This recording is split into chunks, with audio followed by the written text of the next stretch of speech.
Assalamualaikum sobat petani semua. Berjumpa lagi dengan aku Eko di channel Giarta Production, channelnya petani masa kini. Hari ini saya akan berbagi informasi penting mengenai perlakuan khusus saat padi bunting yang harus kita perhatikan dan kita laksanakan dengan baik dan benar. Karena fase bunting ini merupakan tahap awal dari pencapaian berapa ton atau berapa kuintal gabah yang akan kita hasilkan dalam satuan luas tertentu. Maka dari itu akan saya sampaikan seperti apa strategi perlakuan untuk merekayasa agar bulir padi bisa bernas, berbobot, dan terisi penuh sampai pangkal. Siapapun petaninya pasti menginginkan bulir padinya yang bernas, berbobot, dan terisi penuh sampai pangkal. Apapun jenis varietesnya dan kapanpun musim tanamnya, pasti harapannya seperti itu, iya kan? Lalu bagaimana sih caranya membuat bulir padi agar bernas sampai pangkal? Nah, caranya yaitu dengan perlakuan khusus saat padi bunting. Seperti apa perlakuan khusus tersebut?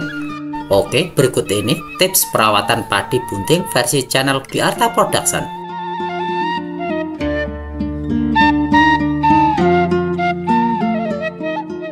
Untuk mempermudah pemahaman kita, maka saya akan menggunakan perumpamaan seperti ini ya sahabat. Kita sebagai manusia dalam menjalankan aktivitasnya pasti membutuhkan yang namanya energi. Energi manusia diperoleh dari makanan yang kita makan, kecuali energi gaib ya, hehehe. Nah, kualitas dan kuantitas dari makanan yang kita makan akan sangat menentukan berapa energi yang akan dihasilkan. Energi yang dibutuhkan oleh seorang anak akan sangat berbeda dengan energi yang dibutuhkan oleh seorang ibu yang sedang hamil, iya kan? Nah, seorang ibu yang sedang hamil ini membutuhkan lebih banyak energi karena selain untuk dirinya sendiri, kebutuhan untuk menjaga kesehatan dan perkembangan janin yang dikandungnya juga harus terpenuhi. Kondisi janin dalam kandungan inilah yang akan menentukan seperti apa pertumbuhan si bayi nantinya setelah lahir. Benar apa tidak? Begitu pula dengan tanaman padi kita ya sahabat, kecukupan nutrisi pada fase generatif akan sangat mempengaruhi seberapa hasil yang akan kita dapatkan. Sekali lagi kecukupan nutrisi. Kenapa nutrisi dan kenapa bukan pestisida? Nah, jawabannya begini loh sahabat. Untuk meningkatkan hasil itu tugasnya nutrisi. Sedangkan untuk mempertahankan atau menjaga hasil adalah tugasnya pestisida. Meningkatkan dan mempertahankan itu sangat berbeda ya bro, oke? Lalu kapan sih pemberian nutrisinya? Dan nutrisi apa yang dibutuhkan tanaman padi saat bunting? Oke, kita bahas pelan-pelan ya, supaya pemberian jenis nutrisi ini sesuai dengan tahapan pertumbuhan sekaligus untuk mempermudah kita dalam menentukan jadwal pemberiannya. Maka saya akan membagi fase generatif tersebut menjadi 5 tahapan ya sahabat. Disimak baik-baik ya, dan dipencet dulu tombol like-nya. Oke, 5 tahapan dalam fase generatif tanaman padi itu: tahapan primordia, tahap bunting, tahap pembungaan atau penyerbukan, lalu tahap pengisian bulir, dan tahap pemasakan buah.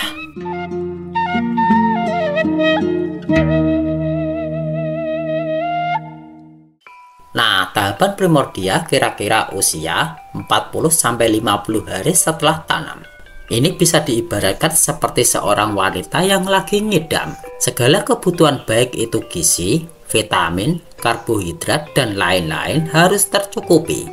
Selain itu, di saat primordia, tanaman sangat rawan terserang oleh OPT karena energinya difokuskan untuk pembentukan organ-organ reproduksi, yang mana pembentukan tersebut membutuhkan 3 kali lipat lebih besar dari energi yang dibutuhkan untuk membentuk batang dan daunnya sahabat, sehingga energi untuk membangun kekebalan tubuhnya menjadi berkurang.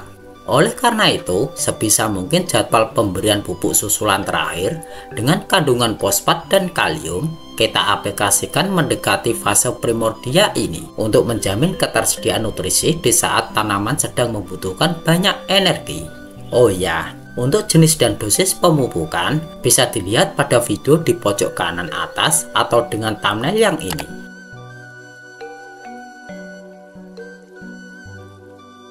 Lalu kemudian tahapan yang kedua yaitu bunting, usia antara 50-60 hari setelah tanam. Kecukupan air pada saat ini harus kita perhatikan ya sahabat. Kalau perlu, kita genangi setinggi 5-7 cm selama 3-5 hari untuk musim kemarau. Sedangkan untuk musim penghujan atau musim tanam kedua cukup 1-2 hari saja. Air ini sangat dibutuhkan sekali untuk melancarkan proses fotosintesis ya sahabat. Logikanya begini, kalau masaknya cepat, maka cepat pula kita memakainya. Kalau makannya cepat, maka cepat pula menghasilkan energi. Seperti itulah kira-kira ya sahabat. Nutrisi yang harus kita perhatikan saat bunting adalah unsur fosfat, kalium, kalsium, dan boron yang diaplikasikan melalui penyemprotan.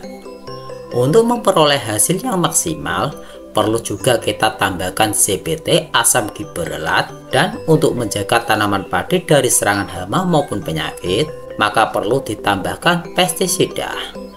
Mengingat pada fase ini, energi yang dibutuhkan tanaman sangat besar, maka pengaplikasian nutrisi bisa dilakukan sebanyak 2 kali dengan interval waktu minimal 5 hari sekali. Untuk obat apa saja yang saya gunakan, sobat petani bisa menonton videonya di pojok kanan atas atau dengan thumbnail yang ini. Nah, kemudian masuk tahap yang ketiga yaitu pembungaan atau penyerbukan di usia antara 60-70 hari setelah tanam. Pada fase ini, air masih sangat dibutuhkan ya sahabat. Oh ya, sebisa mungkin hindari penyemprotan pada fase ini agar proses penyerbukan bisa maksimal. Kalaupun pada fase ini terjadi serangan OPT dengan intensitas tinggi seperti walang sangit dan lain sebagainya, maka bolehlah dilakukan penyemprotan. Namun waktunya harus tepat, yaitu pagi hari sebelum jam 8 pagi atau sore hari setelah jam setengah 4 sore.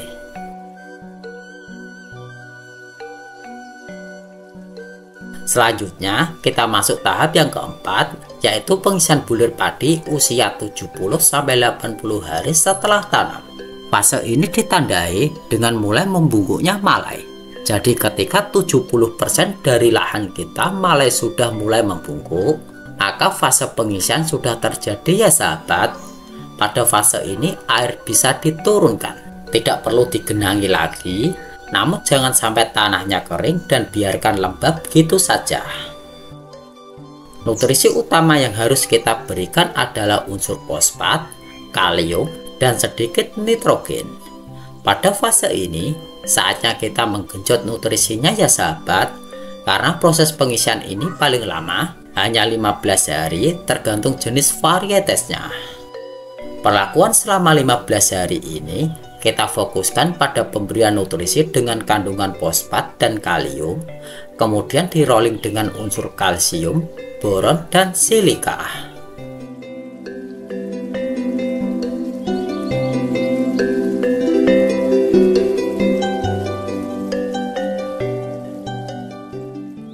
Nah, kemudian kita masuk ke tahap yang terakhir, yaitu pemasakan buah. Usia antara 80-90 hari setelah tanam. Di sini air sudah bisa dikeringkan ya sahabat. Bahkan kalau bisa, jangan sampai ada air yang menggenang agar tanahnya kering. Agar setelah panen, kita tidak terlalu repot karena tanahnya tidak terlalu hancur oleh roda kombi. Pada fase ini, seluruh nutrisi yang tersimpan dalam jaringan tanaman, baik yang ada di batang atau di daun, sepenuhnya diberikan atau disalurkan untuk pemasakan buah. Tandanya bisa kita lihat, batang dan daun akan mulai menguning. Biasanya, saya masih memberikan nutrisi pada saat ini ya sahabat, dengan kandungan fosfat dan kalium. Untuk apa? Ya, untuk mempercepat proses pemasakan buah tersebut.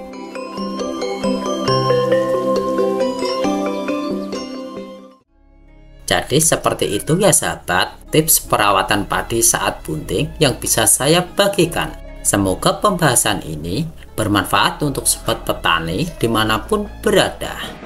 Jangan lupa selalu dukung channel Giarta Production ya, dengan cara klik tombol subscribe-nya, agar semakin banyak petani yang akan mendapatkan manfaat dari informasi-informasi yang Giarta Production bagikan.